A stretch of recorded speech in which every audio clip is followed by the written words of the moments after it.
नमस्कार.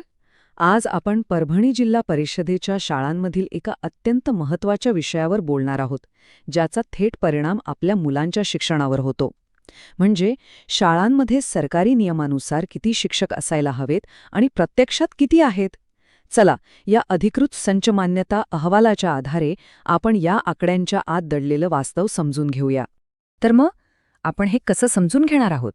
सगळ्यात आधी आपण बघू की ही संच मान्यता भानगड नेमकी आहे तरी काय. त्यानंतर परभणी तालुक्यात एकूण विद्यार्थी किती आहेत याचा एक अंदाज घेऊ. मग आपण शिक्षकांच्या संख्येचं गणित बघूया की किती मंजूर आहेत आणि किती प्रत्यक्षात काम करतायत. यातूनच आपल्याला मूळ समस्या कळेल, म्हणजे शिक्षक कमी आहेत की जास्त. आणि शेवटी आपण काही विशिष्ट भागांमध्ये म्हणजे क्लस्टर्समध्ये परिस्थिती किती वेगळी आहे हे जवळून पाहू. चला तर मग सुरुवातीपासून सुरुवात करूया. हे सरकारी कागदपत्र नक्की आहेत तरी काय आणि स्थानिक शिक्षणासाठी यांचं इतकं महत्त्व का आहे हे जाणून घेऊ.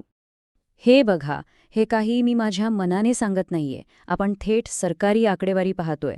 हा आहे 2025-26 या वर्षासाठीचा संच मान्यता अहवाल, जो 9 फेब्रुवारी 2025 रोजी अंतिम झाला आहे. म्हणजे एकदम लेटेस्ट डेटा आहे आपल्याकडे. यामध्ये परभणी तालुक्यातल्या प्रत्येक जिल्हा परिषद शाळेतील मुलांची संख्या आणि त्यांना शिकवण्यासाठी किती शिक्षक पदं मंजूर आहेत याचा सगळा हिशोब दिलेला आहे. सोप्या भाषेत सांगायचं तर संच मान्यता म्हणजे काय, तर शाळेत जेवढी मुलं तेवढे शिक्षक. सरळ साधं गणित आहे. विद्यार्थ्यांची जी अधिकृत संख्या आहे तिच्या आधारावरच सरकार ठरवतं की त्या शाळेला किती शिक्षक मिळणार. ठीक आहे, आता या सगळ्या व्यवस्थेच्या केंद्रस्थानी कोण आहेत? तर आपले विद्यार्थी. चला आता त्यांच्याकडे वळूया. बघूया तरी परभणी तालुक्यात किती मुलं मुली जिल्हा परिषदेच्या शाळांमध्ये शिकत आहेत. तर परभणी तालुक्यात एकूण 9,985 विद्यार्थी आहेत, म्हणजे जवळपास 10,000. यातले 7,112 विद्यार्थी हे प्राथमिक गटातले आहेत, म्हणजे 1ली ते 5वीचे. आणि उरलेले 2,873 विद्यार्थी हे 6वी ते 8वीच्या वर्गातले आहेत. हे फक्त आकडे नाहीत हा, ही हजारो मुलं आहेत ज्यांचं भविष्य या शाळांवर आणि तिथल्या शिक्षणावर अवलंबून आहे. मग या जवळपास 10,000 विद्यार्थ्यांसाठी सरकारी नियमांनुसार किती शिक्षक मंजूर आहेत आणि त्यापैकी खरोखर किती शिक्षक आज वर्गात जाऊन शिकवत आहेत?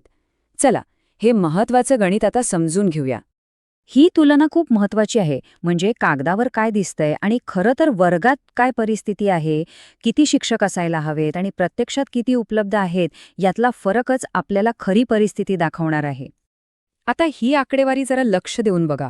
खरं तर हे आकडे थोडे धक्कादायक आहेत. संपूर्ण तालुक्यासाठी मिळून 450 शिक्षक पदं मंजूर आहेत, पण प्रत्यक्षात काम किती करतायत? फक्त 299. म्हणजे सरळ सरळ 151 शिक्षकांची पदं रिकामी आहेत. आणि ही तफावत प्रत्येक स्तरावर आहे. मुख्याध्यापकांची पदं बघा, पदवीधर शिक्षक आणि उच्च पदवीधर शिक्षक, सगळीकडेच कमतरता दिसतीये. हा जो फरक आहे ना, मंजूर पदं आणि प्रत्यक्षात काम करणारे शिक्षक, यातच खरी गोष्ट दडली आहे.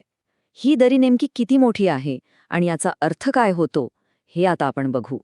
चला, या दरीला, या कमतरतेला आता एका अचूक आकड्यात मोजूया. आकडा आहे 151. संपूर्ण तालुक्यात तब्बल 151 मंजूर शिक्षक पदं आज रिक्त आहेत. याचा अर्थ असा की 151 जागा अशा आहेत जिथे शिक्षक असायला पाहिजे होता पण आज नाहीये. ही खूप गंभीर बाब आहे. पण थांबा, गोष्टीत एक ट्विस्ट आहे. एकीकडे आपण म्हणतोय 150 जागा रिकाम्या आहेत आणि त्याच वेळी याच सरकारी अहवालानुसार 1200 शिक्षक अतिरिक्त आहेत, म्हणजे मंजूर पदांपेक्षा जास्त. आता हे कसं शक्य आहे? तर हे बऱ्याचदा प्रशासकीय समायोजन किंवा बदल्यांमुळे होतं. हे चित्र आपल्याला अजून स्पष्ट दिसतं जेव्हा आपण बघतो की नक्की कुठल्या प्रकारच्या शिक्षकांची कमतरता आहे. पदवीधर शिक्षक म्हणजे UGTच्या 76 जागा रिक्त आहेत आणि GT म्हणजे ग्रॅज्युएट शिक्षकांच्या 67 जागा रिक्त आहेत. म्हणजे प्राथमिक आणि उच्च प्राथमिक दोन्ही स्तरांवर शिक्षणाच्या गुणवत्तेला मोठा फटका बसतोय. पण ही गोष्ट पूर्ण तालुक्यात एकसारखी नाहीये. काही ठिकाणी परिस्थिती बरी आहे तर काही ठिकाणी खूपच वाईट. चला, आता जरा अजून जवळून जमिनीवरची परिस्थिती पाहण्यासाठी काही क्लस्टर्समध्ये डोकावूया. आपल्यासमोर आता 2 उदाहरणं आहेत. एका बाजूला आहे असोला क्लस्टरचा अहवाल आणि दुसऱ्या बाजूला आहे दैठणा कन्या क्लस्टरचा. वरून बघायला दोन्ही कागद सारखेच वाटतील, पण यातल्या आकड्यांमध्ये खूप मोठी तफावत आहे. फरक बघा किती मोठा आहे. असोला क्लस्टरमध्ये 20 मंजूर पदांपैकी फक्त 2 पदं रिक्त आहेत, म्हणजे जवळपास सगळं ठीकठाक आहे. पण दैठणा कन्या क्लस्टरमध्ये तिथे 19 पैकी तब्बल 6 पदं रिक्त आहेत, म्हणजे जवळजवळ तिप्पट फरक. याचा अर्थ काय की काही भागांमध्ये शिक्षकांची समस्या जास्त गंभीर आहे आणि काही भागांकडे अधिक लक्ष देण्याची गरज आहे. एका शाळेचं उदाहरण घेतलं तर हे अजूनच अंगावर येतं. पेडगाव कन्या क्लस्टरमधली ही किन्होळा शाळा. इथे 6वी ते 8वीच्या मुलांसाठी 2 पदवीधर शिक्षक म्हणजे जीटी टीचर्सची पदं मंजूर आहेत आणि दोन्हीच्या दोन्ही जागा रिकाम्या आहेत. विचार करा, त्या मुलांचं गणित आणि विज्ञान यांसारखे महत्वाचे विषय कोण शिकवत असेल? त्यामुळे एक गोष्ट आपण सगळ्यांनी लक्षात ठेवली पाहिजे. हे जे अहवालातले आकडे आहेत ना, हे फक्त आकडे नाहीयेत. या प्रत्येक रिकाम्या पदामागे एका मुलाचं भविष्य आहे, ज्याच्या शिक्षणात नकळतपणे खंड पडतोय. तर आता हे सगळं चित्र आपल्यासमोर स्पष्ट आहे. आकडेवारी समोर आहे, समस्या समोर आहे. मग आता पुढचं पाऊल काय? परभणीतल्या प्रत्येक वर्गाला त्याचा हक्काचा शिक्षक मिळावा आणि प्रत्येक मुलाला गुणवत्तापूर्ण शिक्षण मिळावं, यासाठी आता काय करायला हवं, हा खरा